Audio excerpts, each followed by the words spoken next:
Bismillahirrahmanirrahim. Assalamualaikum warahmatullahi wabarakatuh. Alhamdulillahilladzi amarana bi'ada'il amanah wa wa'ada ra'ayna li amanatihim wa ahdihim. Asyhadu an la ilaha illallah wa asyhadu anna Muhammadar Rasulullah. La nabiyya wa la rasula ba'da. Shadaqal wahdil amin. Amma ba'du. Pertama-tama marilah kita panjatkan puja dan puji syukur atas kehadiran Allah Subhanahu wa taala. Karena Dialah yang telah memberi kita begitu banyak nikmat, nikmat sehat, nikmat melihat, nikmat mendengar, dan banyak lain sebagai yang patut kita syukuri, bukan untuk kita kufuri. La in syakartum la azidannakum wa la in kafartum inna azabi lasyadid. Salawat dan salam tak lupa kita curahkan kepada junjungan kita Nabiyana wa Maulana Muhammadin, yang telah membawa kita dari zaman kegelapan menuju zaman terang benderang seperti saat ini.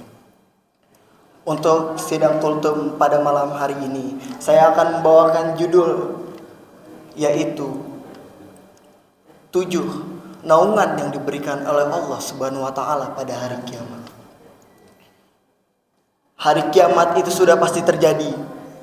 Lalu manusia dikumpulkan yang namanya padang mahsyar. Lalu di padang mahsyar ini ada 7 golongan yang mendapat naungan dari Allah Subhanahu wa taala. Yang pertama adalah pemuda yang taat ibadah. Pemuda yang rajin mengerjakan kewajibannya dan sholat sunnah yang telah diajarkan oleh baginda Rasulullah SAW. Kita seringkali para pemuda meninggalkan kewajiban kita sebagai seorang yang beriman.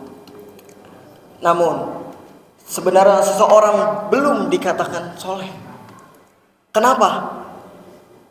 Padahal dia sholat 5 waktu. Sholat itu adalah kewajiban. Sholat itu adalah kewajiban. Seseorang dikatakan beriman atau soleh ketika dia telah mengerjakan semua kewajibannya dan mengerjakan sunnah-sunnahnya juga, seperti sholat duha, tahajud, qobliyah dan ba'diyah, dan banyak lain sebagainya. Yang kedua adalah pemimpin yang adil.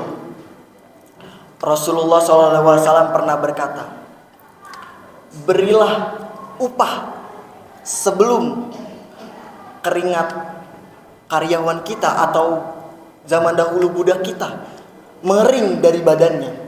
Artinya Rasulullah menyarankan kita harus memberikan upah sebelum keringat itu mengering dari tubuhnya.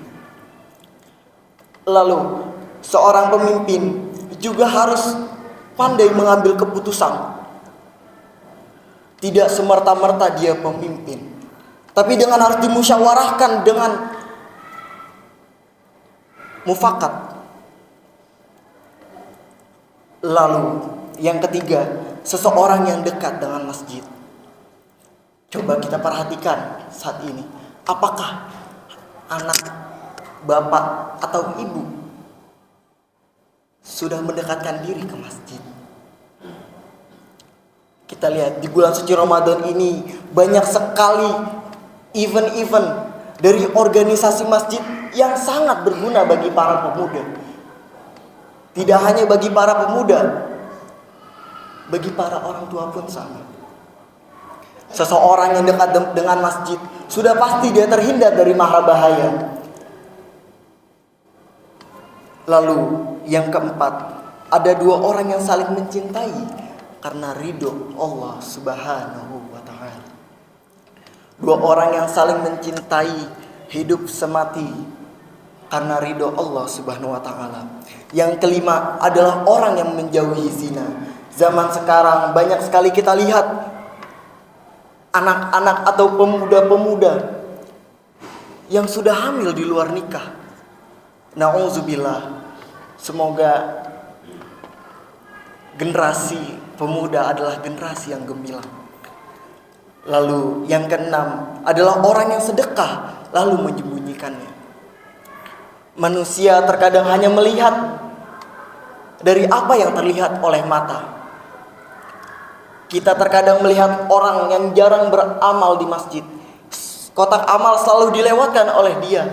Tapi kita tidak pernah tahu seberapa besar dia bersedekah, seberapa privasinya sedekah dia kepada Allah Subhanahu wa taala. Lalu yang terakhir, ada orang yang senantiasa mengingat Allah Subhanahu wa taala di saat sendiri. Terkadang di saat kita sendiri ada aja setan yang menggoda kita, menggoda iman kita.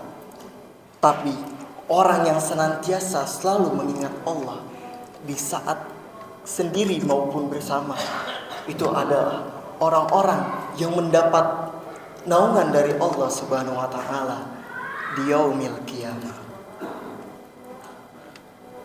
Maka dari itu, mudah-mudahan kita sama-sama menjadi salah satu golongan orang-orang yang mendapat naungan Allah Subhanahu wa taala di yaumil qiyamah.